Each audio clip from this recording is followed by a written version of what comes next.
Assalamualaikum warahmatullahi wabarakatuh. Sebelumnya saya Yuri Elva dengan NPM 2478-2097. Di sini saya akan melaksanakan tugas penugasan video pada mata kuliah pemrograman internet, yaitu pada lab 15 mengenai automated testing. Nah, jadi di sini terdapat ketentuan untuk videonya.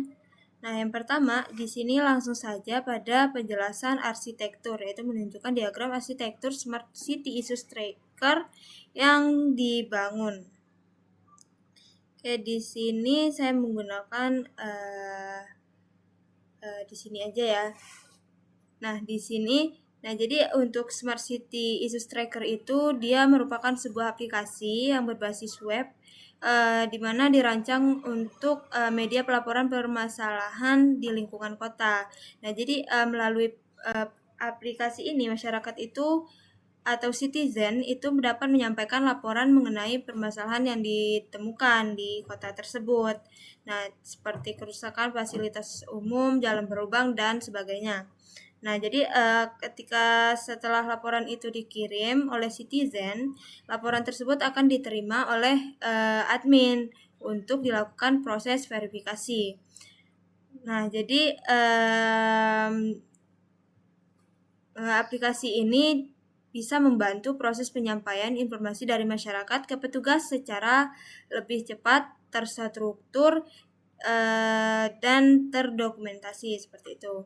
Nah, di sini untuk penggunaan sistem untuk Smart City ini itu ada dua, yaitu citizen dan admin. Nah, jadi citizen itu merupakan masyarakat yang menggunakan aplikasi ini untuk membuat laporan, lalu menyimpan laporan sebagai draft dan mengirim laporan tersebut menjadi reported dan melihat perkembangan status laporan mereka serta melihat laporan mereka di feed laporan publik. Nah, sedangkan kalau admin itu dia bertugas untuk mengelola seluruh laporan yang masuk. Nah, jadi admin itu dapat melihat dashboard, melakukan verifikasi laporan, serta dia bisa mengubah laporan sesuai dengan alur penanganan yang telah ditentukan. Nah, jadi di sini saya lanjut untuk menjelaskan diagram arsitekturnya. Nah, jadi untuk pada project Smart City Issues Tracker ini, di sini kita menggunakan konsep client server arsitektur yang terdiri dari front end, back end, dan database yang saling terhubung menggunakan REST API. Nah, yang pertama di sini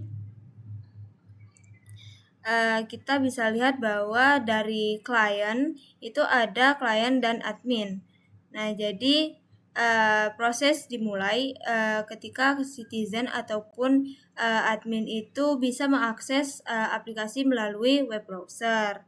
Nah, jadi kedua pengguna tersebut itu bisa menggunakan browser untuk membuka aplikasi yang telah di-deploy sehingga aplikasi tersebut dapat digunakan secara langsung tanpa menjalankan server secara manual.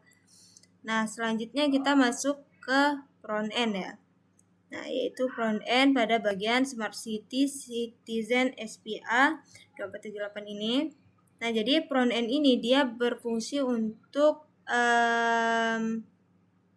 sebagai user interface. Jadi antarmuka yang digunakan untuk pengguna untuk berinteraksi dengan sistem. Nah, jadi seperti tampilan yang dapat dilihat oleh citizen maupun administrator seperti halaman login, dashboard, daftar laporan, formulir laporan, dan halaman profil dan tampilan yang ditampilkan oleh front end. Nah, jadi untuk di sini terdapat file JS yaitu terdiri dari API, app, lalu out, router. Lalu di sini ada juga untuk indeks juga. Nah, jadi front end ini dia tuh bertugas untuk menampilkan informasi kepada pengguna serta menerima input dari pengguna. Jadi front end itu tidak menyimpan data dan tidak mengakses database secara langsung seperti itu. Nah, selanjutnya di sini kita lihat di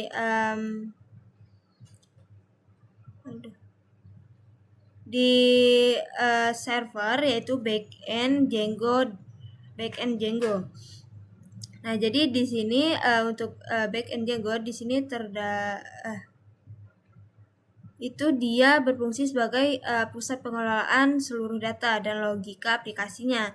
Nah, jadi semua request itu berasal dari front end akan diproses terlebih dahulu di back end sebelum disimpan di database ataupun dikirimkan kembali ke pengguna. Nah, di sini kita bisa lihat bahwa ada folder main app underscore main app. Nah, di sini kita bisa lihat di sini menggunakan REST API ya. Jadi REST API itu adalah Representational State Transfer Application Programming Interface, yaitu dia sebagai media komunikasi antara front end dan back end. Nah, seperti ini di sini kita bisa lihat.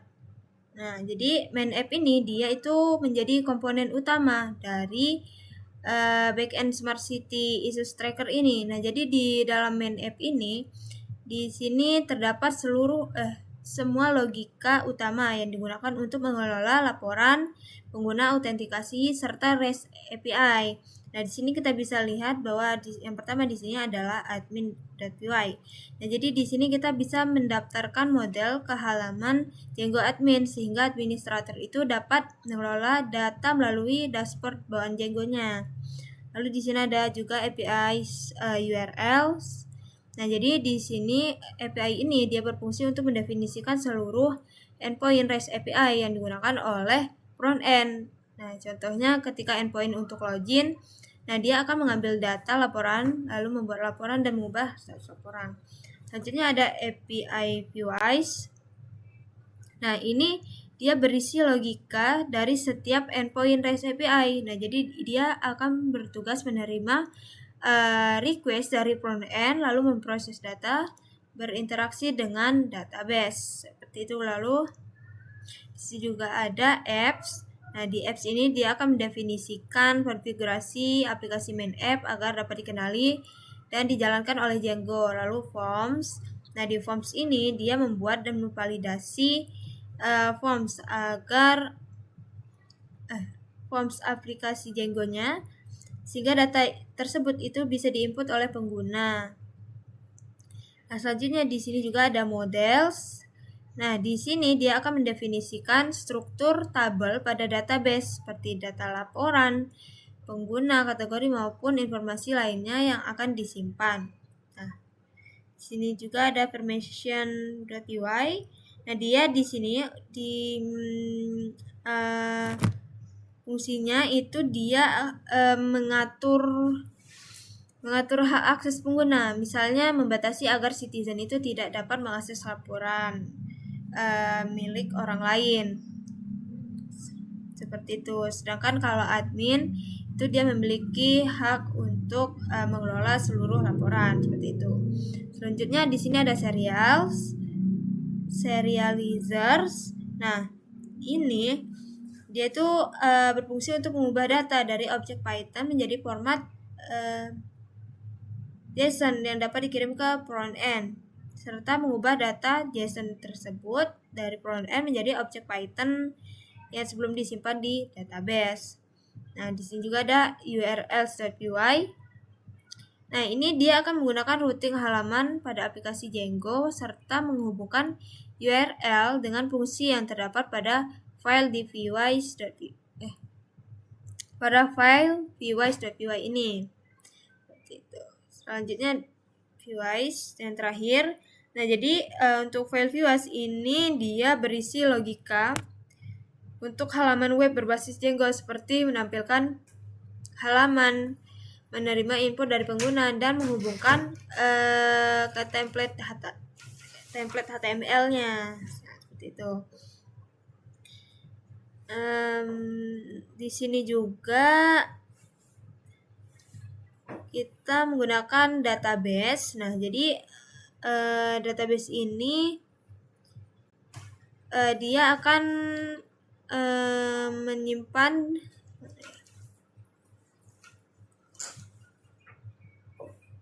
Nah, jadi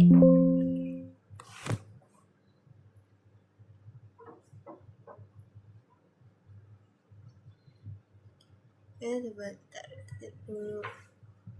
Nah, ini. Nah, jadi untuk database itu dia akan menyimpan seluruh data secara permanen. Nah, jadi data-data tersebut seperti laporan yang sudah di verif dan sebagainya itu akan disimpan di database. Jadi front end itu tidak pernah mengakses database secara langsung. Nah, jadi seluruh proses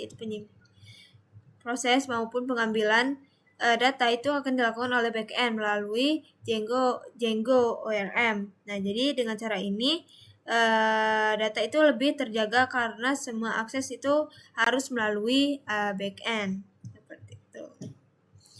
Oke, seperti itu untuk penjelasan dari arsitektur project. Selanjutnya yaitu demo fungsional aplikasi. Demo ini harus dilakukan langsung browser menggunakan hasil deployment. Oke, di sini untuk deploy di sini sudah berhasil. Kita Nah, di sini kita coba keluar dulu. Nah, di sini udah keluar. Di sini kita login lagi menggunakan user citizen 1. Nah, di sini login berhasil.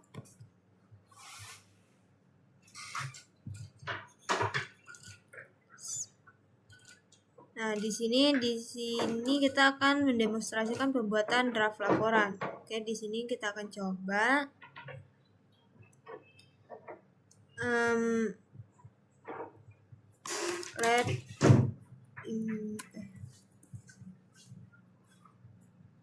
Jalan berlubang. Satu aja. Kota X membahayakan pengendara. Lalu disimpan draft. Oke, di sini berhasil ya untuk simpan draftnya. Selanjutnya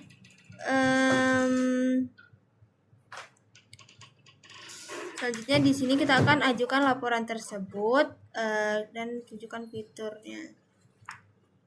Ini jalan berlubang, lalu kita ajukan. Nah, kita ajukan. Sini kita keluar dulu, kita masuk sebagai citizen 2. Berhasil. Nah, di sini kita bisa lihat di feed kota. Nah, di sini dia masuk untuk jalan berlubangnya yang kita buat tadi ya. Nah, selanjutnya di sini kita akan masuk ke portal admin. Nah, jadi portal admin di sini kita akan cari kita akan cari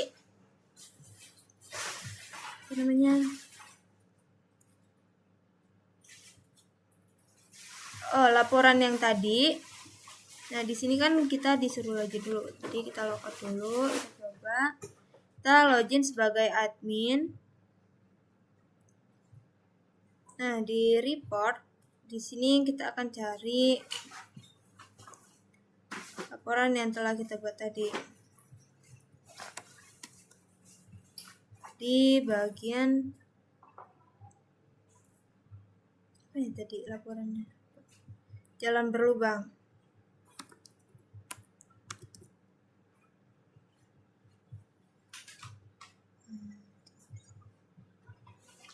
Wah, di sini kita coba verif.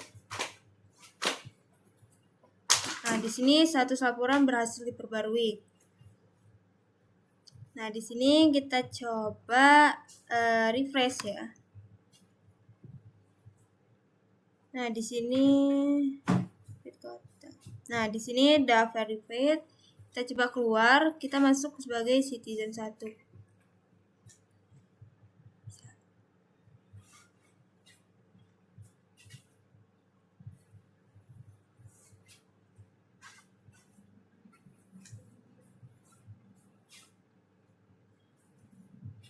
Nah, jalan berlubang ya tadi verified bisa, di sini juga berubah. di sini jumlah untuk diverifikasinya berubah jadi 1. Kita coba lagi. Mana ya tadi? Kita cari yang berubah. Nah, di sini ya. Coba kita refresh lagi. Nah, di sini berhasil. Oke, di sini coba lagi. Nah, selesai. Oke, sudah selesai. Selanjutnya untuk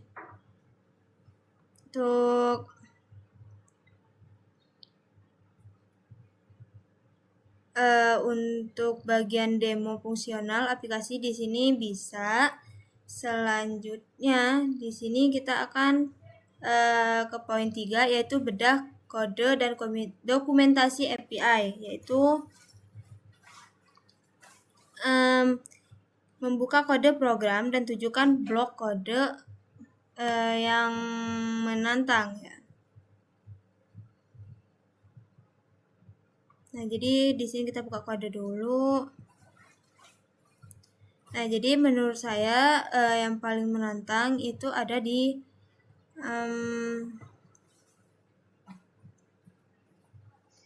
bagian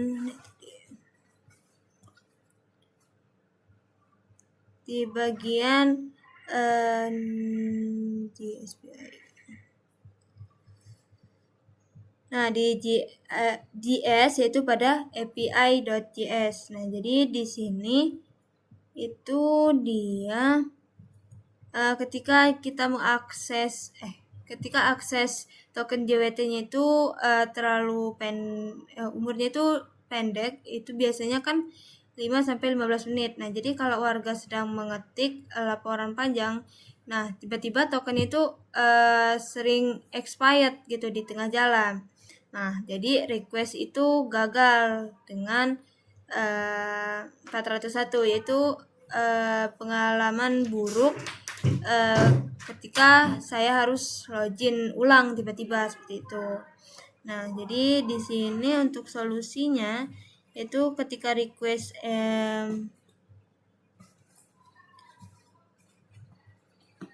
API dia mendeteksi 401 itu, dia otomatis dia akan memanggil refresh access token. Memanggil refresh access token. Nah, jadi dia akan menukarkan refresh token dengan akses token yang baru seperti itu. Selanjutnya di sini juga menurut saya ada di main app APIs mana ya? Views. Nah, ini.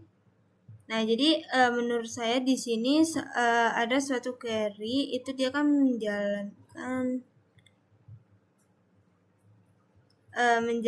melayani 4 audiens berbeda dengan aturan privasi yang berbeda.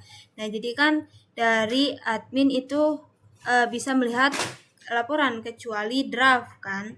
Nah, dari lalu ada feed public yang bukan miliknya sendiri dan bukan draft. Itu. Lalu draft milik orang lain itu tidak terlihat oleh orang lain sama sekali. Jadi bukan hanya disamarkan tapi benar-benar disembunyikan dari query setnya. Nah, jadi ini dibuat seperti ini. Nah, jadi ini disebabkan oleh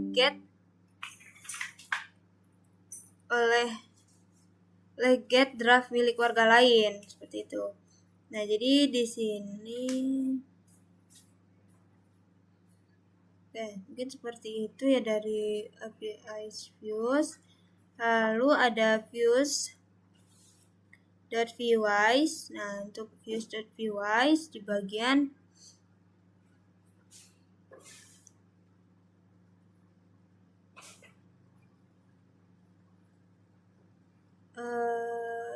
detail bagian migration, template details. Nah, di sini.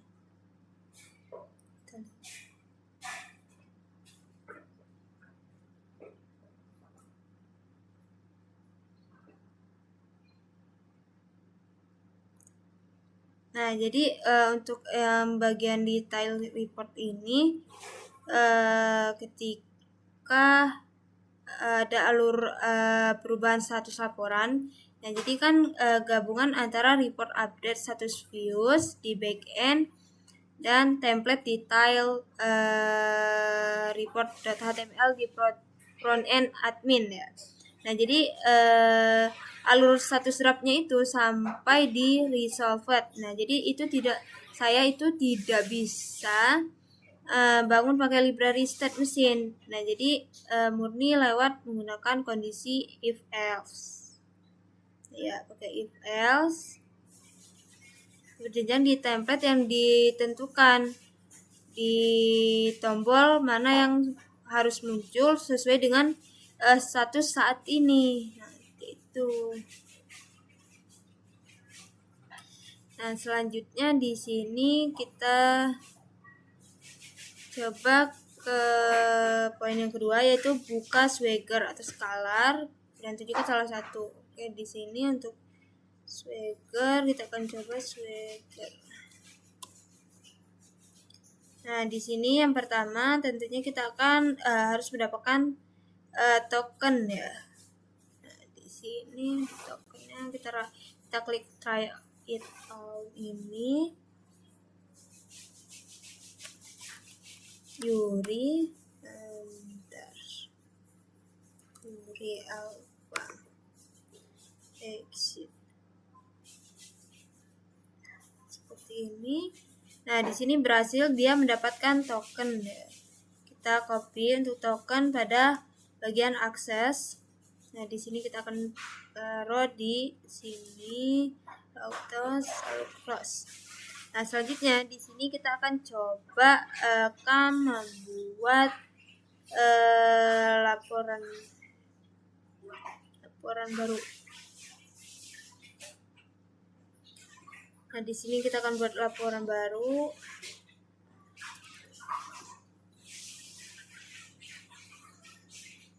Apa ya laporan baru? Sampah, bau sampah gitu aja. Kenyamanan, kategori kenyamanan,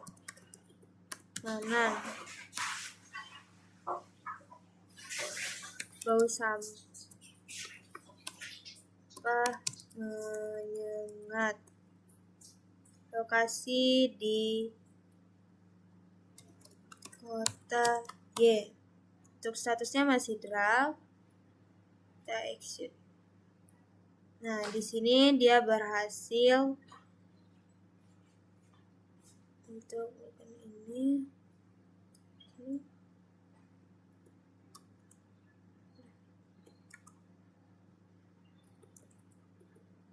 Nah, di sini untuk bau sampah di sini dia masuk ya di web adminnya bau sampah.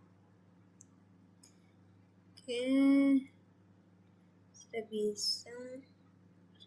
Nah, selanjutnya di sini kita akan mencoba ke poin 4, yaitu running automated testing, yaitu kita akan menjalankan eksekusi unit, testing backend, dan playwright pada aplikasi yang telah dijalankan di server. Nah, jadi tunjukkan. Oke, di sini kita akan melakukan testing backend. Kita coba dari sini.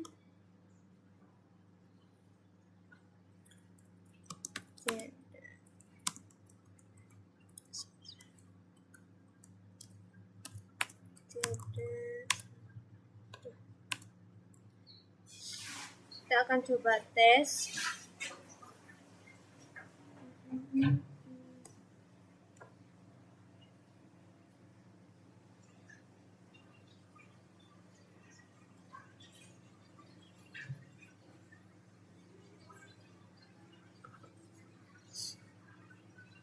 di sini kita akan nunggu dulu ya.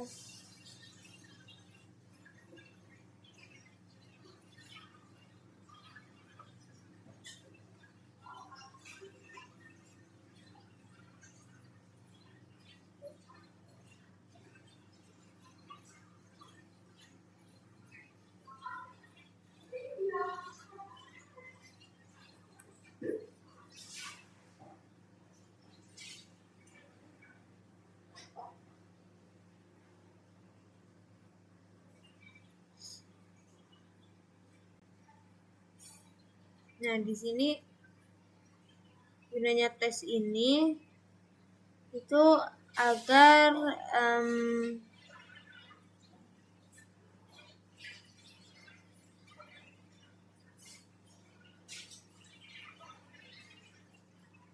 oke, nanti kita jelaskan. Kita sudah aman, tidak ada yang failure ataupun error. Kita tunggu dulu.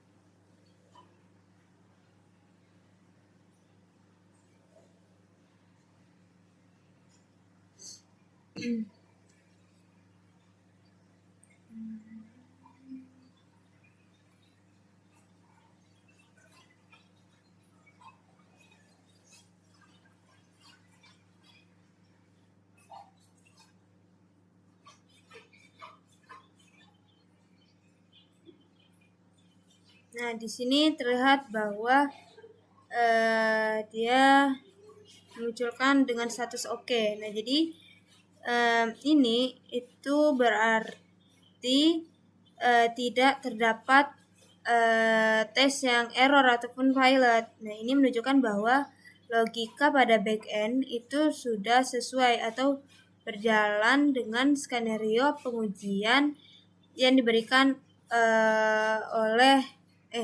yang sesuai dengan lab 15 seperti itu. Sekarang coba kita siapkan yang ini.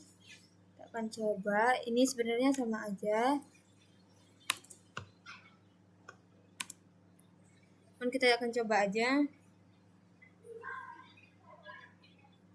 Kita akan nunggu juga sekitar berapa menit.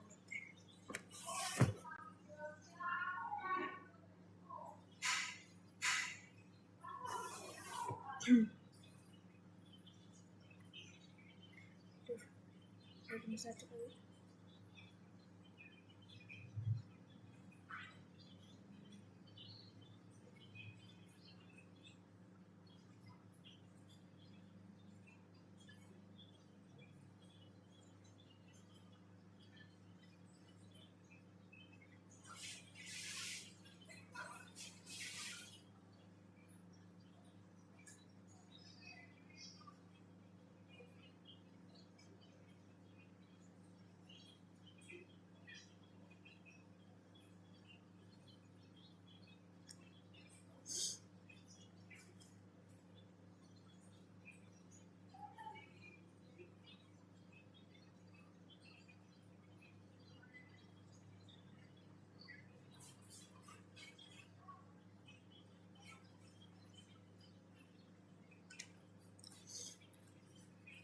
Kita tunggu dulu.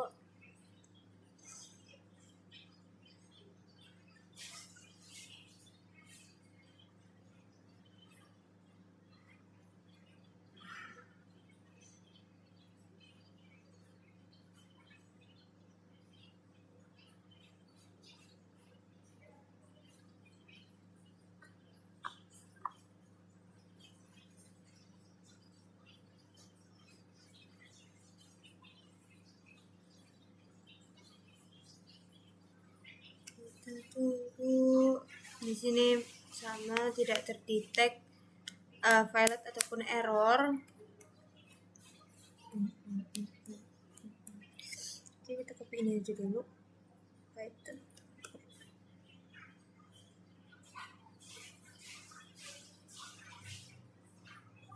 Oke, masih sama.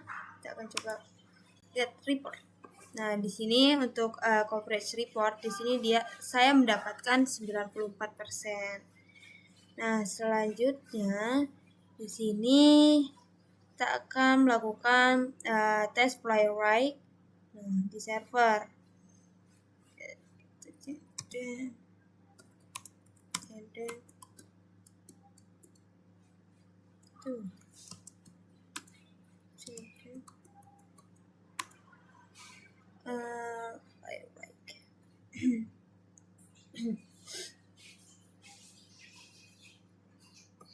Playwright.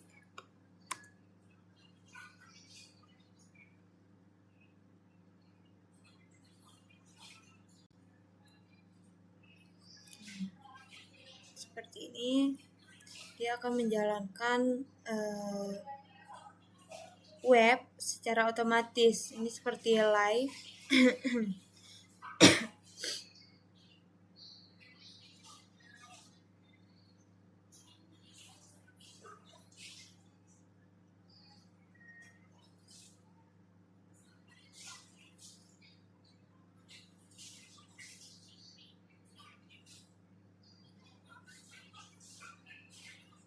Oke, di sini terlihat bahwa 9 pas. Nah, jadi artinya di sini saya berhasil untuk menjalankan NVX Playwright Test Headed-nya. Di sini juga kita bisa lihat reportnya melalui HTML. Nah, seperti ini. Seperti ini kita bisa lihat ya. Ini di sini sudah berhasil. Oke, selanjutnya kita ke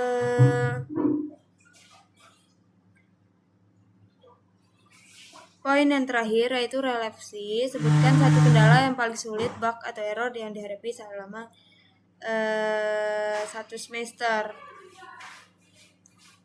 Jadi untuk kendala yang paling sulit yang saya alami ini ada di lab 15 ini, karena saya sudah mencoba untuk mengerjakan lab 15 ini dari 5 hari. Itu sering mendapatkan kendala, error, deploy tidak bisa, nge-pull-nya nggak bisa, lalu tampilan web saya menjadi acak-acakan. Nah, seperti itu. Jadi kendala yang paling sulit itu ada di lab 15 ini. Dibandingkan lab-lab sebelumnya, lab sebelumnya itu masih bisa dikerjakan, walaupun sulit. Nah, sedangkan kalau lab 15 ini menurut saya paling sulit. Nah, jadi untuk menyelesaikan ini, saya itu terus mencoba membaca pesan error tersebut satu persatu, lalu tempel ke AI, yaitu saya menggunakan Cloud AI, yaitu saya menggunakan beberapa akun ya di sini, banyak nyampe limit. Lalu di sini baru berhasil pada jam 11.56, di mana awalnya saya itu sudah deploy, sudah full, itu tidak bisa. Saya tidak bisa menambahkan laporan ataupun menyimpan laporan dan mengajukan laporan, serta saya tidak bisa mengubah admin tersebut itu tidak bisa mengubah status laporan citizen. Seperti itu adalah saya beberapa hari ini. Nah, jadi menurut saya untuk praktikum ini memberikan pengalaman saya yang bermanfaat, di mana saya menemukan masalah-masalah baru, belajar hal baru, dan juga di sini saya bisa belajar bagaimana saya itu memastikan bahwa aplikasi tersebut itu benar-benar berjalan dengan baik melalui proses pengujiannya. Nah, jadi mungkin sekian dari saya. Mohon maaf bila ada kekurangan kata ataupun tidak ataupun kurang jelas pada video saya.